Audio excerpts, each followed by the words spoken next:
Good day guys, this is Gab, the property wanderer. So naghahanap ba kayo kung ano ang magiging itsura ng duplex here in Agapea Towns kapag nilagyan na siya ng gamit? So watch this video, papakita ko sa inyo mga sample dress-up model. So ito siya guys. So kung start ng lote natin sa labas, hanggang dito tayo.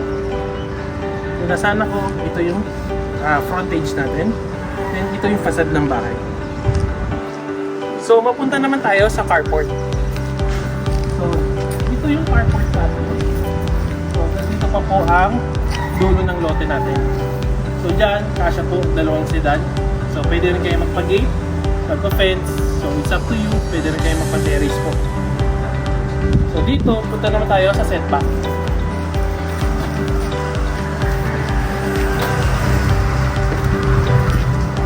So, guys, ito yung setback niya. So, meron tayo ilang meters dito for our dirty kitchen. So, pwede tayo dito laundry. So guys, so this is the dress-up model ng Twin Homes Duplex here in Agapea. So this is the living room. Yan, sofa. Kaya po. And ito naman po ang TV. Lagayan ko siya ng TV. So dito is the dining table. Yan. Then may kasama sa turnover itong sliding door. So dito, yung carport natin or the garden or the dirty kitchen. So pwede po natin lagyan dyan. Again, this is just only a sample interior design. Nasa inyo pa rin siya kung paano siya mapapaganda. So this is the kitchen. Yan. Mga kitchen cabinets.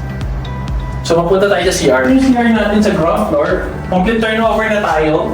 Meron na tayong kasamang shower, and meron na tayong toilet bowl, and included na rin itong sink natin.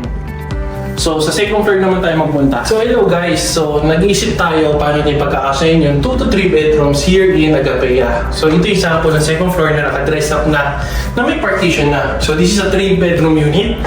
And meron silang ginawa dito sa dress up na 1 toilet and bowl din sa second floor. So check natin. So here is the first bedroom. Spacious siya. Yan. So punta tayo sa second bedroom.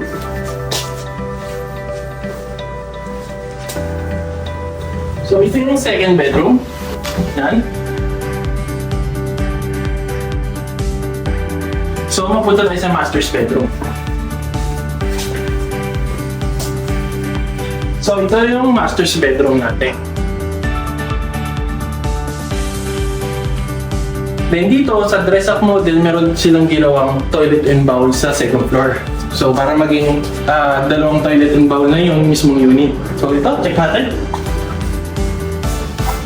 So ganito siya kalaki.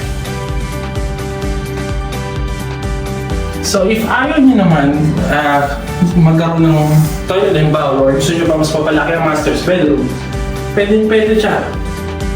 So pwede niyo siya guys i-extend yung master's bedroom. So huwag niyo lang siya lagyan ng toilet and bowl. So gaya nga nasabi ko, it's up to you kung anong sariling design. So yung malaking kwarto, nasa yan upon turnover. So guys, nakita niyo na kung gaano kaganda si Agapea kapag nilagyan na siya ng gamit. So this is just a sample unit kapag inayusan siya. So for as low as 10,000 monthly down payment lang yan, meron ka na ganito kagandang bahay. Meron ka pang 200k discount. So for more details, message nyo lang ako sa aking social media accounts na nakikita nyo sa screen. So that's it guys. So see you sa aking next vlog adventure.